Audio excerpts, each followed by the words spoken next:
Hello everyone, अहिले चाहिँ म हाम्रो हिलेमा के भन्छ हिलेको एकदम पछिल्लो समय भाइरल भएको के भन्छ यो फुलहरू फुल्दाखेरि नि भर्खर फुल्दाखेरि चाहिँ फुलेको ठाउँमा आइसकेको छु। अस्ति मैले एउटा भिडियो बनाएको थिएँ है, त्यो चाहिँ त्यसको लोकेसन बनाएको थिएँ। त्यो भिडियो चाहिँ एकदमै चाहिँ भाइरल भएको थियो र हजुरहरू कतिजनाले सोध्नु भएको थियो अहिले पनि के त्यहाँनिर चाहिँ के भन्छ फुलिरहेछ कि छैन भनेर मलाई कतिजनाले सोधिरहनु भएको थियो है।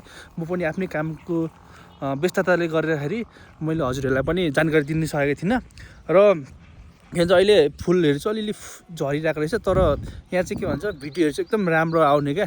अहिले पनि हेर्नु कस्तो दामी छ, हेर्नु झर्नु झरेछ। ए हेर्नुहोस् त ल, चिया बगानले गर्दा कस्तो दामी आउने क्या। ल हेर्नुहोस् त फुल झरे पनि हजुरहरू फोटो भिडियो चिया बगानमा के भन्छ खिच्न आउनु सक्नुहुनेछ है। ल भिडियोहरू चाहिँ एकदम राम्रो आउँछ टिकटकमा।